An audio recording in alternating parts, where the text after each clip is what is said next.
Stai deja de mai bine de o lună acasă. Și zona de lângă bloc arată ca un film post-apocaliptic.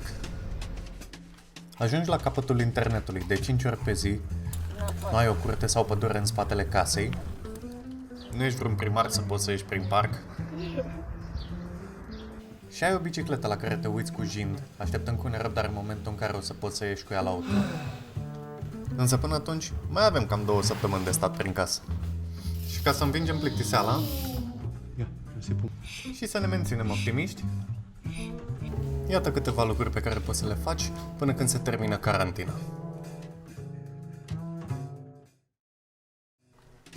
Deși este stare de urgență, nu este interzis să ieși afară să faci mișcare.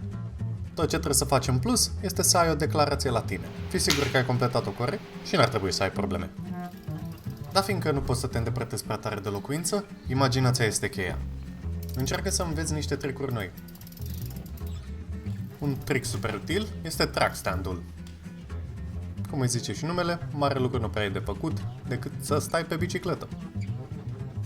Mențineți cât mai mult posibil echilibru folosindu-te de brațe și șolduri. Un alt exercițiu bun este să te balansezi de pe o roată pe alta. Folosește corpul și frânele să-ți miști centrul de greutate de pe o roată pe alta.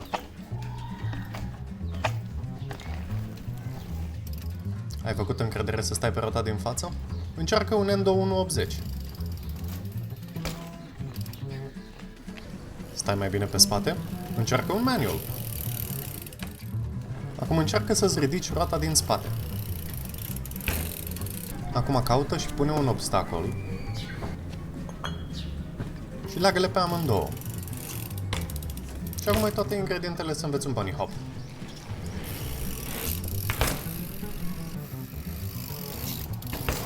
Și acum încearcă să te sui și să sari pe chestii din ce în ce mai înalte.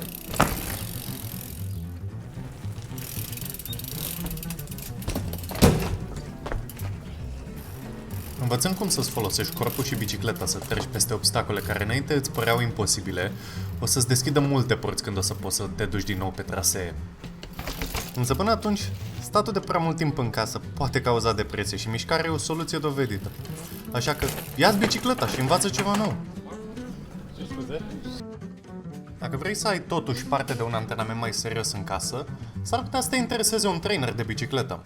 Cu perioada asta de lungă izolare, companiile mari de astfel de aparate s-au întrecut în oferte, deci șanse să găsești un trainer la un preț bun sunt destul de mari. Am cumpărat un Tacx Vortex Smart de la Decathlon acum un an jumate și până acum sunt încântat de el. Să ai în vedere că el nu vine cu o anvelopă dedicată și dacă nu ai un ax de 9 mm pe bicicletă, o să trebuiască să-ți iei unul, adăugând la costuri încă vreo 300 de RON. Unul din primele lucruri pe care le-aș face pe trainer este să faci un exercițiu de calculare a Functional Threshold Power. În termeni mai simpli, este cât poți tu să duci timp de 20 de minute în materie de watts generați. Da, watts, chestia aia care calculează cât consumă mașina de spălat. Una din aplicațiile în care poți să faci acest test este Zwift. Pe lângă teste, poți să alegi dintr-o groază de antrenamente. Sau dacă nu-ți convine niciunul, poți să-ți faci tu unul de la zero. Revenind la testul de FTP, el începe cu o încălzire de 5 minute și după care adaugă din minut în minut câte 20 de W. 20 de W nu pare mult, însă după 15 minute încep să se adune. Și primii care o să afle sunt picioarele și plămânii tăi.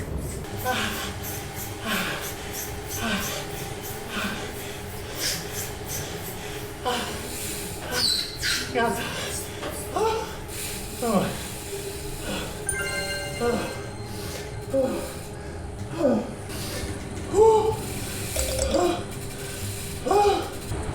Dacă aș mai vrea să încerc o dată. Eu am reușit 240. Tu cât ai putut cel mai mult? Lasă un mesaj în secția de comentarii. Dacă ești o persoană căreia îi place mai mult să se plimbe pe trasee din realitate, poți încerca aplicația Ruvi. Are enorm de multe drumuri înregistrate din realitate și filmarea se mișcă în funcție de cât de tare pedalezi tu. Ai de ales din zeci de locații și dacă vrei să participi la curse, aici este locul. Cei de la Pedalăm pentru Viață organizează frecvent competiții cu trasee de peste tot din România, iar cu banii strânși din înscrieri și donații, fac diverse acțiuni caritabile. Am pus linkul paginilor de Facebook sub video. Vă invit să le faceți o vizită. Un alt lucru de care ne facem toți vinovați mai mult sau mai puțin este ordinea în piese și scule. Cel mai probabil și tu ai un loc unde ții toate lucrurile legate de bicicletă și haosul este cuvântul care domină acolo. Profita acum cât nu sunt ieșiri și trebuie să stai în casă și fă un inventar la ce ai și pune-le în ordine. Când o să fie cazul să le folosești, o să fii mulțumit că ai făcut ordine din timp și nu o să stai deloc mult să cauți imbusul sau torțul ăla când vrei să-ți verifici șuruburile. Și vorbind de mentenanță, acum ai ocazia perfectă să faci personal o revizie completă.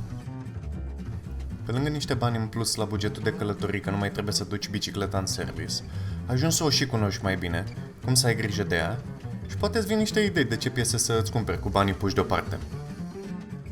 Și având în vedere că mai sunt cam 2 săptămâni până când e posibil să se încheie starea de urgență, ar fi bine să-ți faci niște planuri de unde ai putea să ieși pentru prima tură.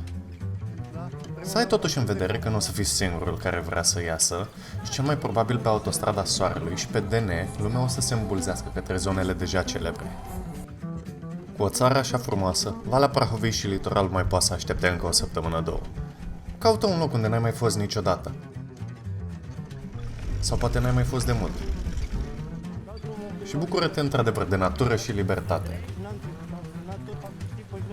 Sper că ați găsit acest video util sau măcar distractiv și poate vă da câteva idei pe care să le puneți în practică până la finalul stării de urgență și nu numai.